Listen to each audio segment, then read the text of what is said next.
Buenas tardes, les damos la más cordial bienvenida a la conferencia magistral Tendencias Globales, Comercio, Economía y Manufactura, que será impartida por el doctor Carlos Teissier y presentada por FABTEC México y la revista Clúster Industrial. Para dar inicio, doy la palabra a Marcela Ordaz, directora comercial de FABTEC México, que nos dirá qué podremos encontrar en la próxima edición. Marcela, bienvenida. Hola Mariana, muchas gracias, bienvenidos a todos, gracias por acompañarnos en esta tarde y bueno, pues queremos invitar a que nos acompañen en el próximo evento de FABTEC México que se va a llevar a cabo en Monterrey del 3 al 5 de mayo del 2022. Como muchos de ustedes ya saben, FABTEC es la exposición líder de la industria metalmecánica de todo México y es uno de los más relevantes en Latinoamérica porque representa el principal encuentro de negocios para los fabricantes del metal que conecta la proveeduría con compradores de alto perfil en el sector. Este próximo año vamos a reunir 300 marcas o poquito más que van a estar presentando tecnología de maquinaria y soluciones. Estamos esperando que nos acompañen 8,000 asistentes aproximadamente.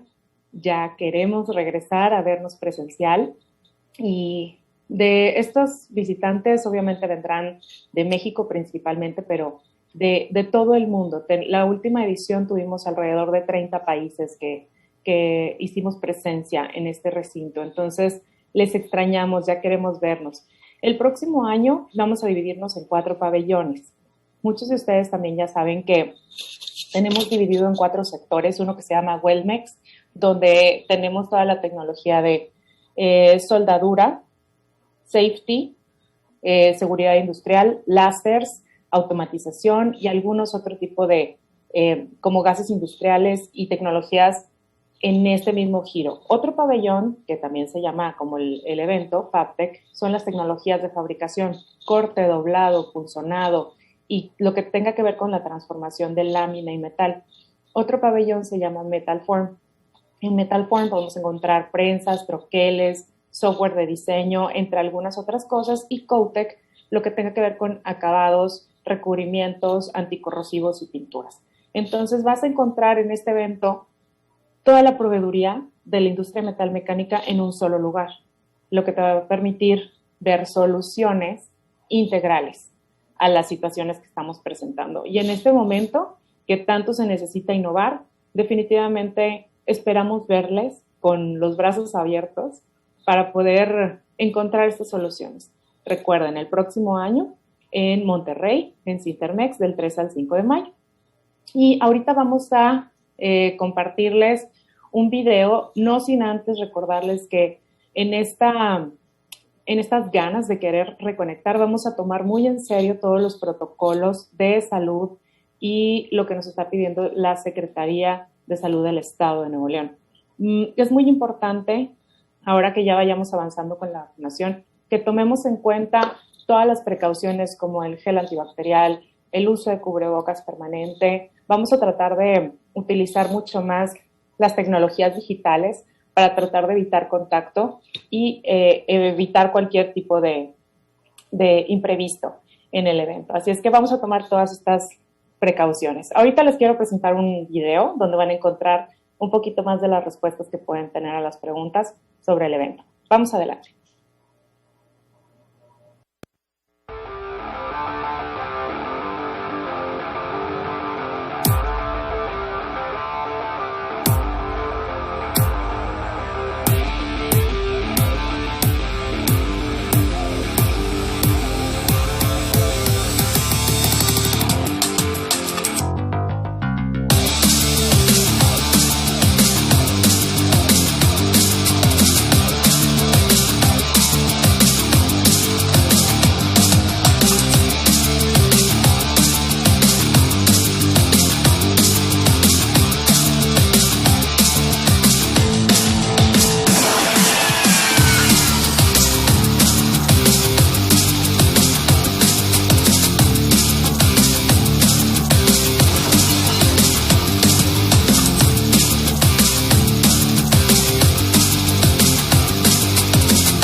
Muchas gracias, Marcela. Y ahora quiero invitarlos a conocer a que conozcan la oferta informativa de Clúster Industrial para que puedan mantenerse al tanto de las últimas novedades del sector manufacturero en México.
Bueno, y para entrar en materia, pues en este contexto que, como bien decía Marcela, es importante volver a reconectar y actualizarse con lo último en tecnología para los procesos metalmecánicos, pues también es muy importante el conocer qué nos espera en términos de economía, comercio y manufactura, ante un contexto con nuevos paradigmas.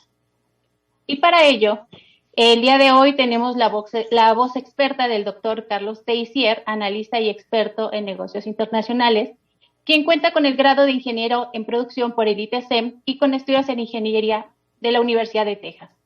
Adicionalmente, cuenta con el grado de maestría en Global Management por la Universidad de Phoenix y el grado de doctor en negocios internacionales con especialidad en negocios interculturales por el Robert Kennedy College en Suiza. Ha impartido más de 100 conferencias en 3 idiomas y cuenta con diversas publicaciones en libros y revistas en varios países. Bienvenido, doctor Teissier. Muchísimas gracias, Mariana. Muchas gracias, Marcela. Encantado de estar con ustedes. Un gusto saludarles. Y además un gusto poder platicar un poquito por unos minutos al respecto de estos temas que en lo personal pues considero que no es que solamente sean de actualidad, sino que es fundamental tratar de empezar a entenderlos. Conste que dije tratar de empezar a entenderlos, no dije entenderlos porque eso ya sería demasiado pretender, ¿no? Entonces, vamos a platicar un poco sobre economía, comercio y manufactura. No les prometo muchas respuestas, lo que sí les prometo es muchos cuestionamientos, mucha reflexión al respecto de las tendencias que estamos viendo, especialmente estos momentos en que nos rebasa la velocidad de los cambios. Por primera vez en la historia del ser humano, los cambios no son tanto provocados por el ser humano, sino que nosotros estamos reaccionando a la inercia de los cambios que se nos vienen encima. Entonces, en este contexto, y si a ustedes les parece, yo quisiera empezar a platicar con ustedes y quisiera ponerles por aquí, pues compartirles una presentación que nos va a ayudar a pasar por algunos temas. De entrada, les quiero solicitar, vamos a tratar de cambiar un poquito nuestra perspectiva.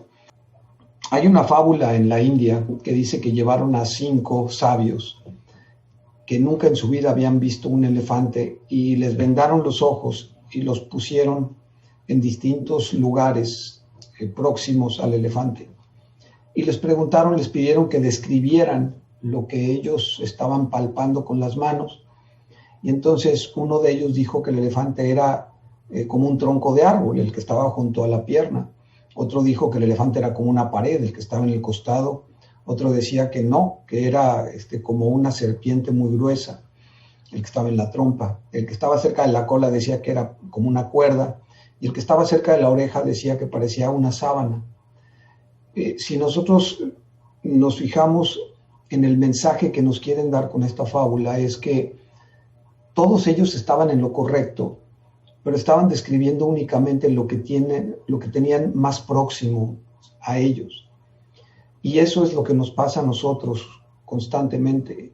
Tratamos de entender la perspectiva global utilizando únicamente los elementos que tenemos más próximos. Debemos acostumbrarnos a dar un paso atrás para poder ver el panorama amplio y entonces entenderemos muchos elementos que antes no entendíamos. Vamos a empezar a platicar un poquito de economía, sin que esto pretenda ser, por supuesto, una clase de economía.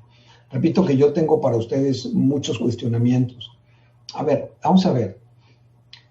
Si nosotros pensamos, si nosotros nos ponemos a considerar quién tiene el dinero en el mundo, ¿en dónde está el dinero? Es decir, si nosotros visualizáramos el dinero en el mundo, ¿dónde está el dinero concentrado? ¿Quién es el que tiene el dinero? Bueno, para esto pues utilizamos normalmente, cualquier economista nos diría, pues fíjate en el Producto Interno Bruto, el famoso GDP, ¿no? Entonces, para no inventar, pues nos vamos a los datos duros. Tenemos en la pantalla datos de las Naciones Unidas, del Fondo Monetario Internacional, del Banco Mundial, donde nos dicen con en distintas fechas y con distintos acercamientos, pero para fines prácticos, Estados Unidos, la economía más fuerte del mundo, con 22 trillones de Producto Interno Bruto, seguido de China, con 16. Luego ya vienen los demás, que vienen con rangos muchísimo menores, pero para fines prácticos estamos viendo en la pantalla pues quiénes son los que tienen el dinero. Ahora, esto es si nosotros consideramos el dinero que en teoría tenemos en las manos, que es lo que nos provee el Producto Interno Bruto. Sin embargo, es como tratar de entender cuánto dinero tiene una persona viendo el dinero que tiene en su cuenta sin tomar en cuenta entonces el dinero de las deudas que tiene. Si nos vamos a las deudas, si nosotros a la ecuación le metemos la deuda, fíjense en los números de Estados Unidos y de China. Porque muchos amigos economistas me dicen, no, es que seguramente la economía de China va a alcanzar a la de Estados Unidos por allá por el 2025. Ok. Ahora, déjenme, voy a cometer aquí una arbitrariedad con la pantalla porque me voy a salir de aquí para poder mostrarles. Les quiero mostrar otro elemento muy importante para ustedes. Y aquí lo estoy compartiendo ya con ustedes. Permítanme un segundo. Aquí lo estamos viendo ya. Esto que ven en su pantalla se llama el reloj de la deuda. Y los números que ven en su pantalla efectivamente se están moviendo en tiempo real. Y esto nos ayuda a visualizar la deuda de todos los países del mundo. Primero, déjenme les digo, no existe un país del mundo que no deba dinero. Eso no existe. Entonces, estos números pueden ser muy confusos, pero para tratar de entenderlos vamos a irnos hasta el extremo derecho, donde viene la deuda externa del país con respecto al ratio del Producto Interno Bruto. ¿Esto qué quiere decir? Quiere decir que si este número de la columna derecha es de 100, eso quiere decir que ese país, si todas las personas trabajaran única y exclusivamente para pagar la deuda externa, es decir, todo el producto del trabajo de ese país se dedicara a pagar la deuda externa, ¿cuánto tiempo tardarían en pagarla? Si el número fuera un 100, estamos hablando de un año. Entonces vemos que en el caso de Estados Unidos, pues estamos hablando para fines prácticos como de un año y 4 o 5 meses, por ahí estaríamos. Y en el caso de China, estamos hablando de algo así como un mes y medio. Entonces, trayendo nuevamente la imagen mental de la que yo les hablaba, yo pregunto, ¿quién tiene el dinero? Si consideramos la deuda, pues entonces las perspectivas cambian completamente. Ahora, vamos a acordarnos de cómo se sentaron las bases económicas que todavía hasta la actualidad nos rigen. En un principio, utilizamos la base oro, es decir, cuando empezamos a emitir papeles, cuando empezamos a emitir billetes, pues los billetes realmente no tienen un valor, el billete no tiene absolutamente ningún valor. Se supone que el valor que dice el billete que tiene realmente está en algún lugar como garantía. En otras palabras, si se acuerdan ustedes, hace muchos años en México decía El Banco de México pagará al portador de la presente la cantidad de X. Ok, eso eran papeles que decían, el que trae este papel, haz de cuenta que trae tal, pero no lo trae. ¿Por qué? Porque se supone que teníamos un respaldo en algunas bóvedas y ese respaldo era el que le daba el valor a los billetes que estaban circulando. En el caso de Estados Unidos, este respaldo estaba marcado por el oro. Ahora, imagínense el trabajo que cuesta guardar oro. Estados Unidos lo tenía en Fort Knox, o lo tiene en Fort Knox, que es un lugar al que nadie tiene acceso. Y cuando les digo nadie, me refiero a nadie. Ni siquiera los congresistas, ni el presidente de Estados Unidos tiene acceso a Fort Knox. Entonces, pues las demás monedas del mundo decían, oye, esto de tener oro guardado para respaldar tus billetes, la verdad es muy complicado. Entonces, si considero que el dólar está respaldado por oro, pues yo puedo respaldar mis billetes con dólares y me quito el problema de tener que tener oro en mis bóvedas. Entonces, considerando esto, muchos países del mundo se respaldaron con dólares, sabiendo que el dólar estaba respaldado con oro. Todo este esquema que les platico entró en crisis por allá por los años 70, a principios de los 70, concretamente en 1971 explotó, porque el mundo empezó a cuestionarse si realmente Estados Unidos tenía el oro que decía tener. Y como por ley interna y por reglas no se podía mostrar el oro, entraron por ahí un par de senadores y de diputados a verlo y les mostraron una de cientos de bóvedas. Entonces el mundo empezó a ponerse nervioso y llegó el momento en que en aquel entonces el presidente Nixon declaró que Estados Unidos abandonaba la base oro. Dijo, a partir del día de hoy, nosotros ya no nos respaldamos con oro, a partir de hoy nos respaldamos con petróleo. Y entonces los mercados mundiales se calmaron porque decían, bueno, pues Estados Unidos tiene mucho petróleo en reservas y tiene mucho petróleo bajo el suelo, entonces, sin problema. Y entonces los mercados se volvieron a calmar. Ahora, esto que les platico todavía está vigente el día de hoy. Sin embargo, empieza a tener algunas complicaciones fuertes. Por un lado, China vuelve al esquema oro. Es decir, China, en lugar de respaldarse con dólares o respaldarse con petróleo, volvió a tratar de acaparar la mayor parte de oro del mundo para respaldar su moneda en oro. Y con eso, entonces, muchas economías del mundo empiezan a voltear hacia a ver qué es lo que a mí me conviene. ¿Me conviene quedarme con dólares o me conviene cambiarme al yuan, que está respaldado por oro y no por petróleo? Fíjense la nota que van a ver ustedes ahorita a continuación. Una nota publicada por el American Geoscience Institute dice que de acuerdo al reporte de International Energy Outlook, en este momento los seres humanos tenemos guardado en reservas, no abajo del piso, no abajo de la tierra, no abajo del subsuelo, arriba del subsuelo guardado, tenemos las cantidades de petróleo crudo, hidrocarburos y energías de fósiles. Tenemos lo suficiente para aguantar de aquí al 2050. La pregunta es, ¿en verdad nosotros creemos que al 2050 vamos a seguir usando petróleo? Cuando Noruega, por ejemplo, prohíbe ya los automóviles de combustibles fósiles a partir del 2028 y los países siguen iniciativas similares. Entonces, obviamente no solo los automóviles, sino que tenemos muchísimas máquinas que consumen petróleo o derivados de petróleo, pero ¿qué tanto tiempo le queda? Y si ahorita tenemos ya en almacenes lo que necesitamos hasta el 2050, la pregunta es, ¿qué le va a pasar al precio del petróleo? Y con esto, y si me regreso, yo pregunto, ¿qué le va a pasar al precio del dólar si está basado en el petróleo y el precio del petróleo va hacia abajo? Son cuestionamientos nada más. Yo no estoy vaticinando nada. Lo que estoy diciendo es que son elementos que nos deberían de preocupar y que deberíamos de tratar de entenderlo. Ahora, junto con esto, la mayor parte de los países del mundo siguen incrementando sus deudas. Fíjense, en esta gráfica que tienen en su pantalla, cada punto rojo es un incremento de $1 trillón en deuda. Fíjense lo espaciado que está por allá por el 81 y el 85 y el 90, pero fíjense cómo en los últimos años, especialmente en la última década, cómo estos incrementos de $1 trillón se hacen cada vez más frecuentes. En otras palabras, los países se están endeudando a un paso muchísimo más acelerado del que lo hacían antes. Y ahora vamos a ver esto.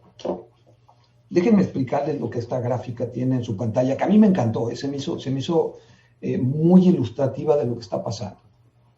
La línea verde nos habla de los impuestos que pagaban las empresas, o sea, las grandes corporaciones, los impuestos que pagaban las corporaciones en 1948, 50, 52, ¿ok? Y la línea roja nos habla de las ganancias, las utilidades de estas empresas. Si ustedes se fijan, los incrementos en la línea azul, perdón, en la línea roja, que son las utilidades, y los incrementos en la línea verde, que es lo que pagaban de impuestos, iban muy de la mano hasta que en algún momento por allá por la década de los 80s se empiezan a separar hasta lo que vemos el día de hoy. Ahora, ¿qué es lo que vemos el día de hoy? Lo que vemos es un incremento muy superior en las utilidades de las grandes corporaciones comparado con el incremento de los impuestos que pagan. En otras palabras, las grandes empresas ganan mucho más dinero y pagan menos impuestos. ¿Esto en qué se traduce? Pues en lo que estábamos viendo en la filmina anterior. Si un país no puede generar por medio de impuestos lo que necesita, entonces lo normal, pues en la política actual, pues todo el mundo recurre a los préstamos. Al cabo que yo pido ahorita el préstamo, salgo del problema y luego a ver quién viene después de mí y que venga a arreglar lo que yo dejé medio turbio, ¿no? Entonces, ¿por qué está sucediendo esto? ¿Por qué sucede esto que vemos en la pantalla? Muy fácil, porque la misma competencia de los estados, los mismos países, compiten por atraer a las grandes empresas. Y en esta competencia les prometen muchas cosas, entre ellas, te voy a cobrar menos impuestos. Ahora es una competencia de ver quién cobra menos impuestos para atraer a los grandes capitales. Esto nos ha hecho que surjan una serie de paraísos fiscales, ¿sí? Recientemente, hace apenas semanas, se reunió el grupo del G7, las 7 economías más grandes del mundo. Bueno, el principal acuerdo que salió de esta reunión del G7 es el que están viendo ustedes en su pantalla, reportado por Reuters. La idea de que se pusieron de acuerdo para poner un mínimo a los impuestos que un país le puede cobrar a una empresa. Sí, escucharon ustedes bien.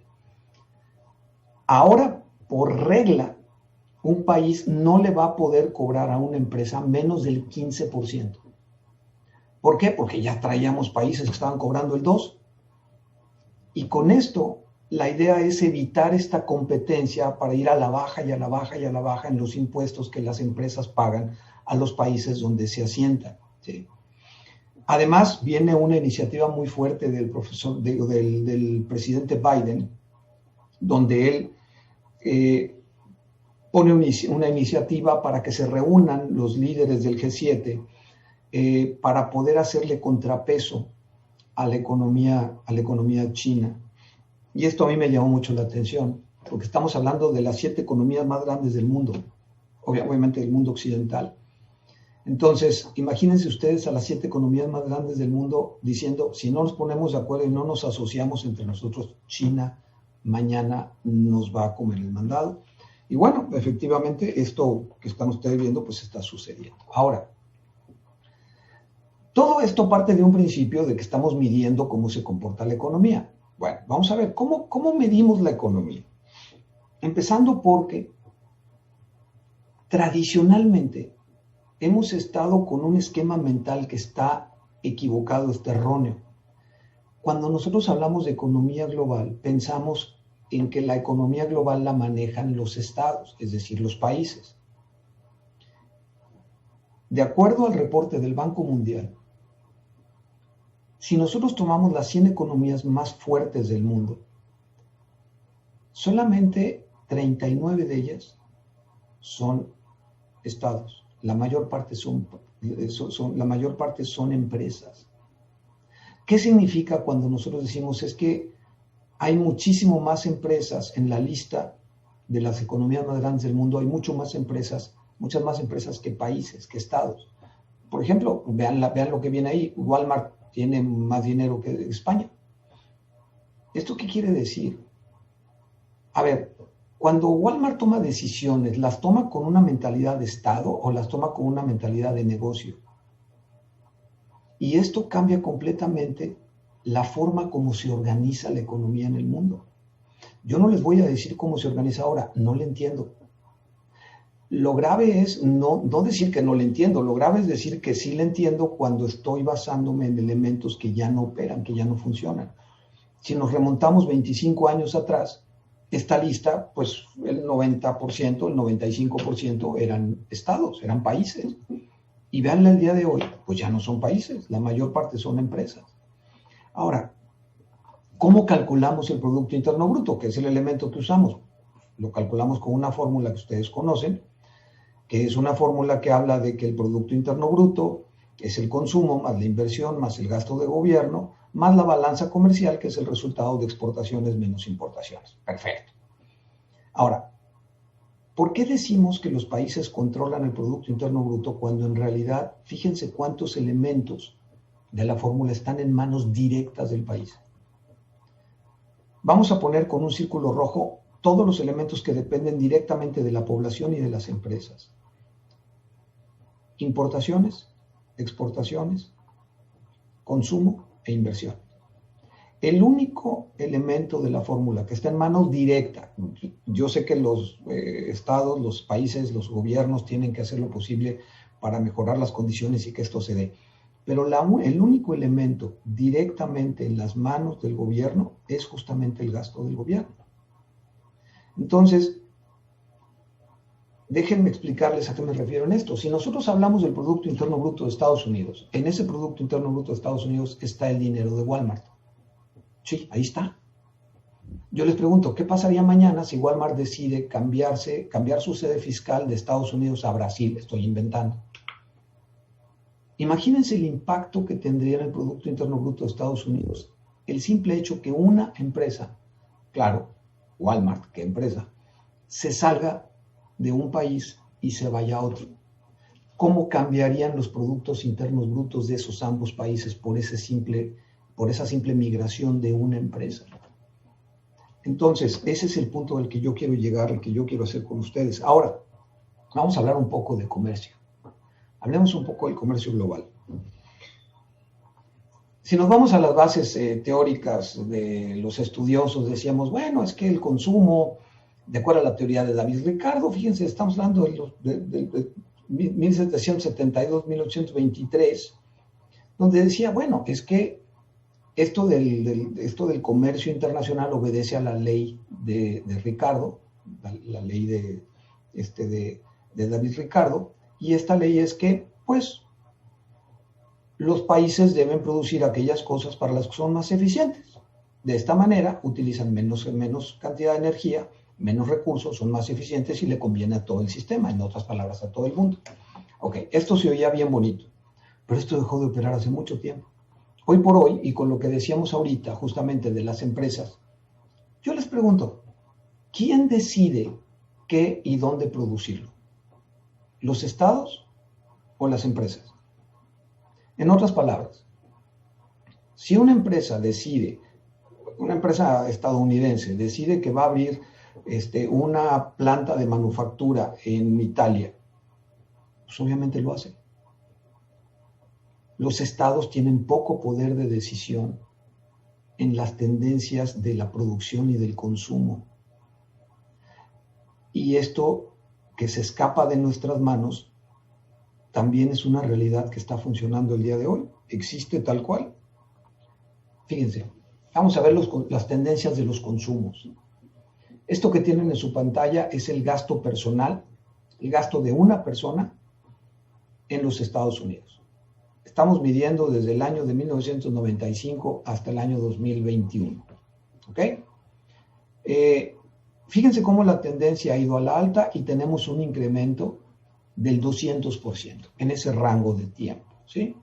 Concretamente, si nos vamos del año 1999 al año 2020, un incremento en el consumo del 200%. Sin embargo, en el mismo rango de tiempo solo tenemos un incremento del 117% en la población, el crecimiento de la población. Ok, ¿y esto qué quiere decir? Muy fácil. Quiere decir que el consumo per cápita se ha incrementado en 20 años un 100%, es decir, el doble. Ok, vamos a traducir eso. La persona promedio, el estadounidense promedio el día de hoy, consume el doble de lo que consumía el estadounidense hace 20 años. Ok, ¿y esto es bueno o es malo? Yo no lo sé.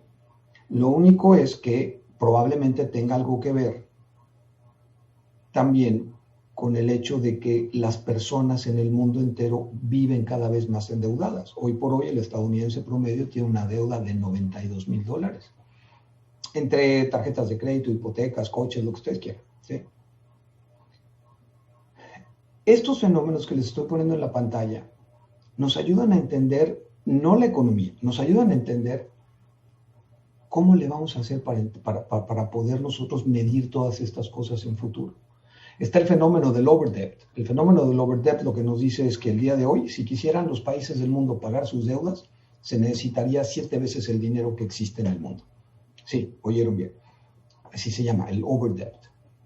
En otras palabras, si todos los países le pagaran las deudas a todos los países, pues entonces se acabó el problema. ¿Por qué no lo hacen? Pues así de fácil. Porque necesitarías 7 veces la cantidad de riqueza que hay en el mundo para pagar esas deudas. ¿Y en qué momento creció tanto? Bueno, por un elemento muy pequeñito que se conoce con el nombre de intereses. Por los intereses, es que las deudas se dispararon al nivel que las vemos el día de hoy. Ahora, volviendo a la parte comercial, el consumo ha subido y la oferta ha subido y los precios se han hecho mucho más competitivos, principalmente por la baja en los costos de los fletes internacionales. Al grado que el día de hoy, si nosotros mandamos un contenedor o caja cerrada desde Shanghái hasta Manzanillo, sin incluir la parte de impuestos y cosas de aranceles y cosas de esto, simplemente lo que es flete, transbordo y maniobra, son $605. Mandar la misma caja de Monterrey, México, a Chicago nos cuesta $3,950. Esto nos hace reflexionar sobre las distancias, sobre el costo de los fletes y sobre el tiempo de los mismos. Hace apenas 20 años el trayecto de Shanghái a Manzanillo tomaba más de mes y medio. El día de hoy se hace en semanas. Todo esto ha hecho que vayan cambiando las cosas. Ahora, sin embargo, nosotros vemos la gráfica en la pantalla y vemos el comercio global cómo ha ido aumentando. Perfecto, todo está bien, se ve que va subiendo. Ahora, les voy a pedir que nos concentremos en la última partecita. Vamos a hacer esta partecita más grande. Aquí la tienen. Sí, no solamente llegamos a una estabilización, sino que vamos a la baja. Y no estoy incluyendo el impacto del COVID. Ya de por sí traíamos una tendencia a la estabilización y a la baja en el comercio global, en los números que refleja el mismo. ¿Por qué se ve una disminución o por qué se ve una estabilización? Hay muchos elementos. Hay quienes aseguran que estamos volviendo a las regionalizaciones, que la globalización empieza a desacelerarse para ser sustituida por las economías regionales. Que esto pues es una teoría interesante. Yo no podría decirles si es cierto o no es cierto, pero es una posibilidad. ¿Sí? Ahora, si le metemos el componente del COVID, pues obviamente lo vemos un poco diferente, ¿no? Se ve ya un poco más complicado, pero aún así el comercio parece no recuperarse a la velocidad que estábamos esperando que se recuperara.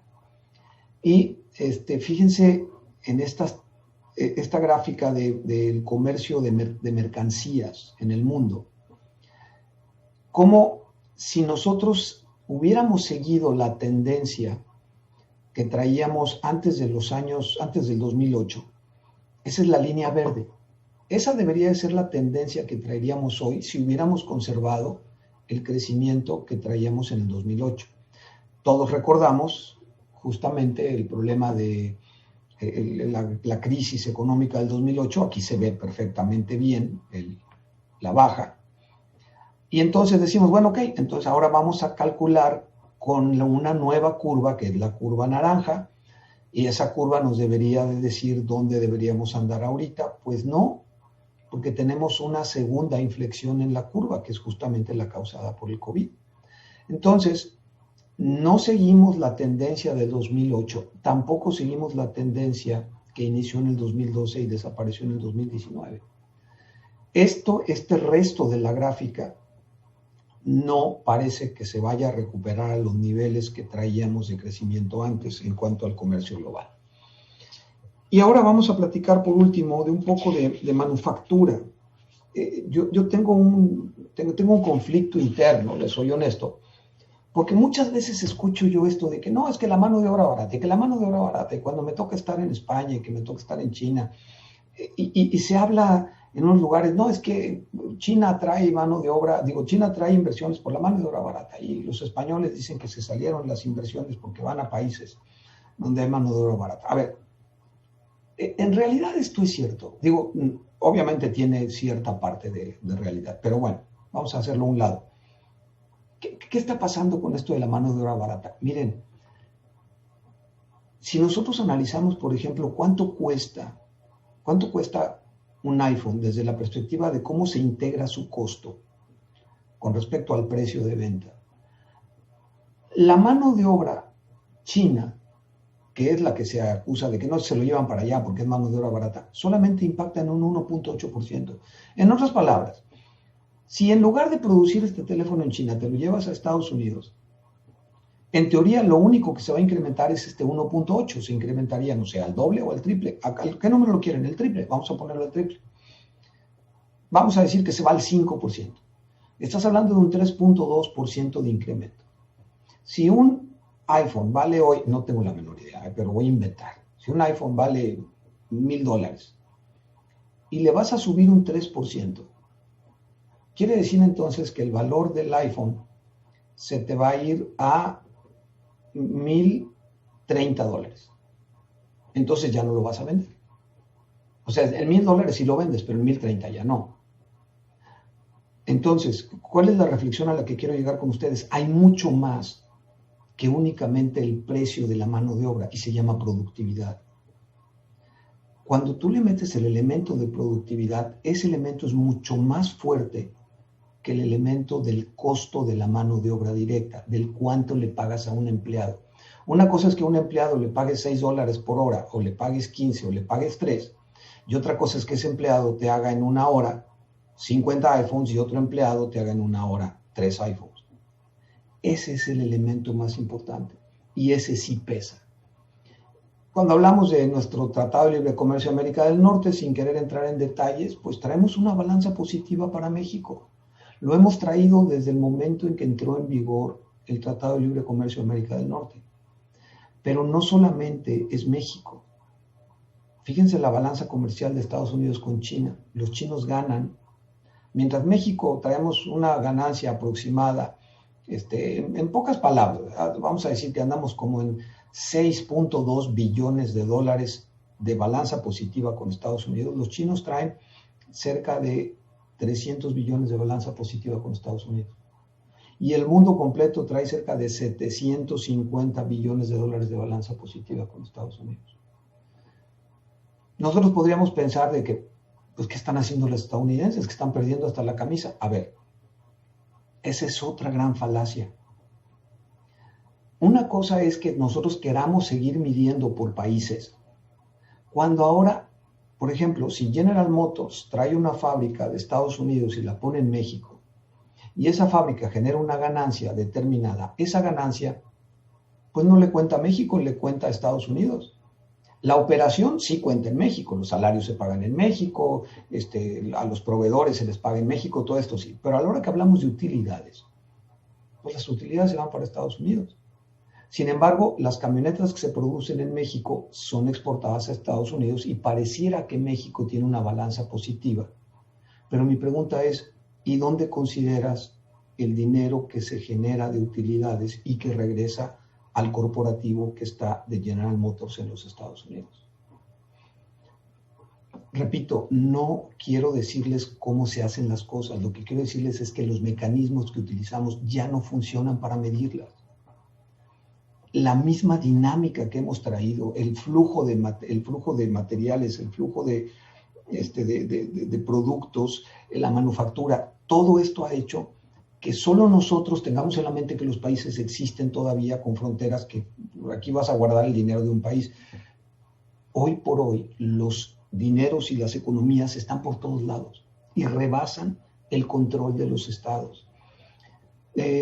Hablando de manufactura, quise traerles estas gráficas que considero interesantes, que son de las Naciones Unidas.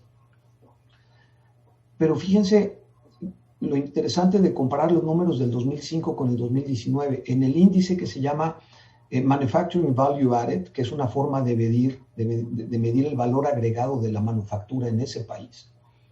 Fíjense dónde estaba China en el 2005 comparado con Estados Unidos. 22.8 contra 13.6. Y volteen al 2019, ¿dónde están?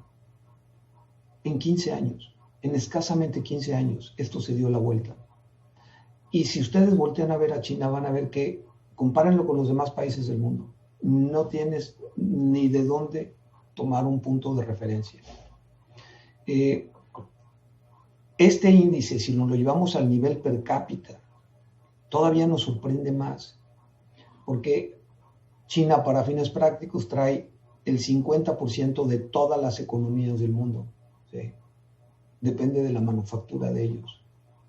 Y cuando hablamos del crecimiento de este índice, comparado con el Producto Interno Bruto de los países, pues nuevamente volteen hacia el lado derecho, la última columna, donde tenemos a China con 7.3.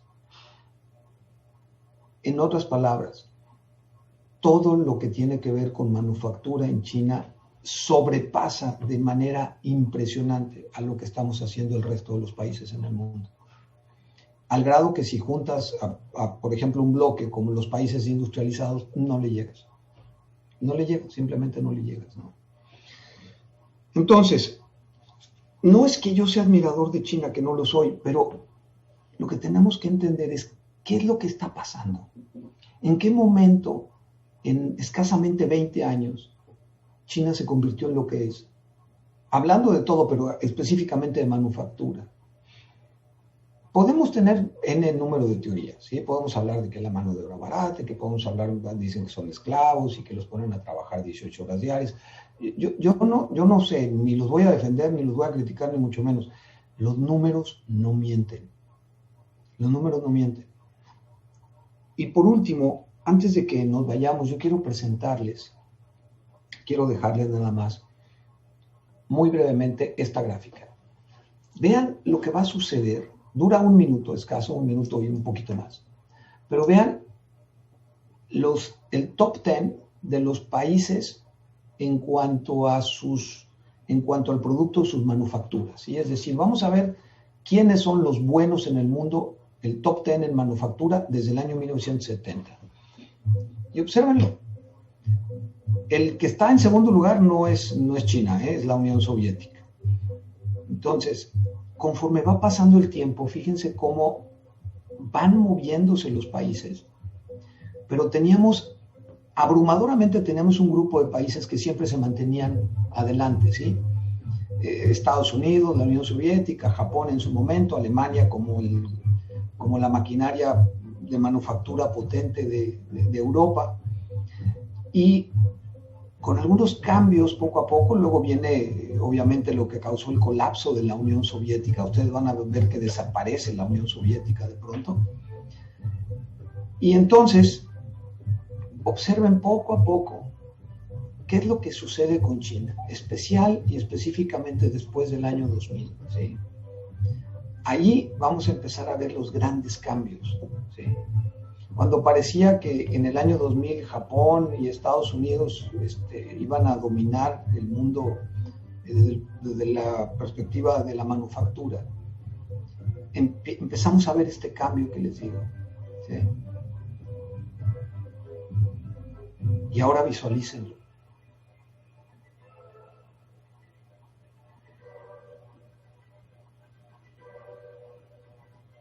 Lo más impactante no es que China ande en el 30%. Eso no es lo más impactante. Lo más impactante es que ¿dónde estamos los demás? Fíjense, México, que somos de los más avanzados, andamos en 1.5, ¿sí? Entonces, yo lo que quise traerles a ustedes es una reflexión de todo lo que está sucediendo en el mundo y de cómo resulta imposible seguirlo midiendo utilizando las mismas herramientas y recursos.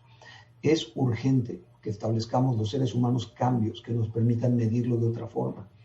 Hay un libro muy bueno de Paul Krugman, que fue Premio Nobel de Economía, donde él dice exactamente esto. Paul Krugman dice, no es que la economía esté bien o esté mal, el problema es que no la podemos medir, porque lo que usamos para medirla ya no funciona. Entonces, ¿cómo quieren que les diga si está bien o está mal? Y creo que ese es el mensaje con el que yo quisiera quedarme.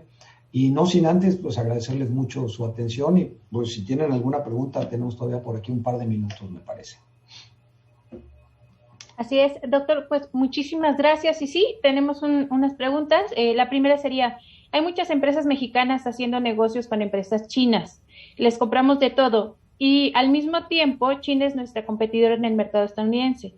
Y el TEMEC pone ciertas condiciones a México para hacer negocios con China. En ese sentido, ¿cómo resolvemos este aparente dilema? Bueno, tenemos que entender que Estados Unidos está buscando la forma de poder contrarrestar todo este crecimiento que traen los chinos. Honestamente, a mí no me asusta, aunque hay algunas personas que les preocupa. A mí no me asusta, ¿por qué? Porque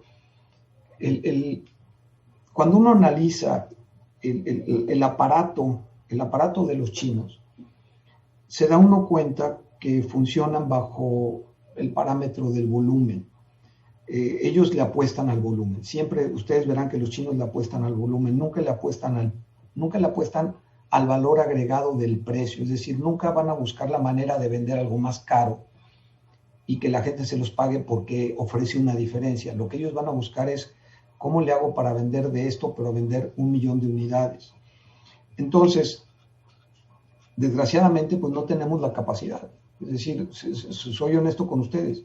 Si una planta fabrica, una empresa fabrica 1000 unidades de un producto, comparado con otra empresa que fabrica en el mismo tiempo 1 millón de unidades del mismo producto, pues obviamente todos sabemos que la economía de escala pues, nos está diciendo que no podemos. Yo lo que creo, y donde los chinos no han podido, es en ofrecer productos no muy baratos, pero sí productos que ofrezcan un valor agregado. Por ejemplo, los chinos no son buenos para el lujo. Son buenos para consumir el lujo, pero no para producirlo. El chino puede fabricar un automóvil quizá eficiente, muy barato, pero no puede producir un automóvil de lujo. No se les da esa parte. Entonces, creo que ese es el lugar donde podríamos nosotros competir con ellos. Perfecto. Aquí tenemos otra. Dice, con el TEMEC y con la regla de utilizar más contenido regional, ¿qué pasará con la globalización? ¿Bajará más?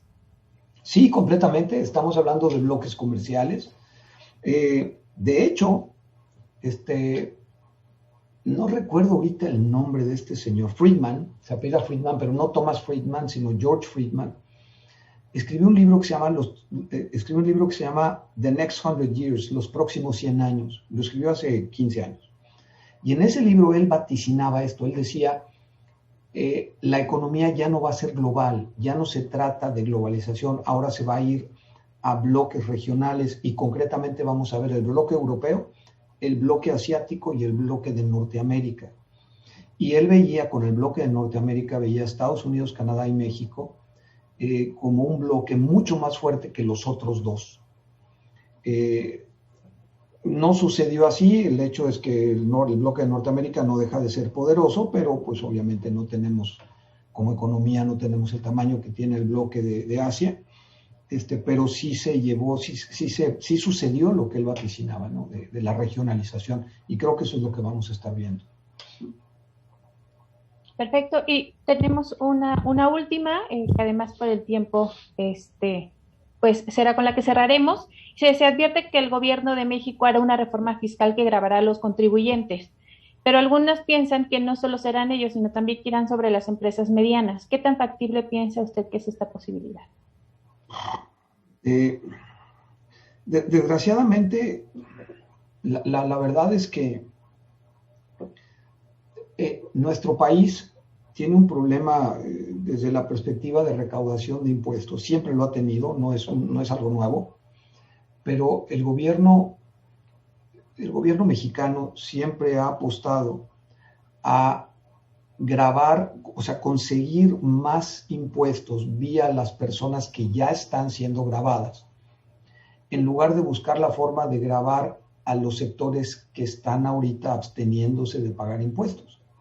¿Por qué? Pues porque es mucho más fácil lo segundo, es más fácil subirle impuestos al que paga ahorita el 20%, pues subirle al 25%, eso es más fácil que andar buscando al que ahorita paga 0 y llevarlo a que pague 5%. Eso cuesta mucho trabajo, cuesta mucho dinero y es más problemático, entonces por eso se van por la vía fácil. Pero también es cierto que pues la cuerda se revienta también cuando les tiras de más, ¿no? Entonces, en este momento sé que hay por ahí algunas iniciativas de cambios fiscales, no sé específicamente en qué rubros. Yo espero que no vengan como incrementos, especialmente que no vengan como incrementos a la producción, porque ahorita lo que más necesitamos como país es reactivar el aparato productivo. Y creo que se está haciendo bien desde el punto de vista de las empresas. ¿Sí? Creo que ahí andamos bien. Ahora falta que el gobierno entienda cuál es su papel y que se ponga en posición de apoyar el aparato productivo y no de seguirlo castigando. Claro. Vamos a hacer una última. Dice, ¿qué tan sustentable es el esquema de overdebt? ¿Vendrá un colapso en algún momento? Híjole, yo eso lo quiero contestar con palabras de un amigo mío que se llama Javier Amo, que fue presidente del Banco Barclays para toda Europa. Javier vive en España y él es experto en esta materia, o sea, yo no lo soy, Javier sí lo es. Y lo que Javier dice es, mira, la única ventaja es que si todo esto llega a tronar, va a tronar para todos, entonces vamos a estar todos iguales. Como quien dice, pues mal de muchos.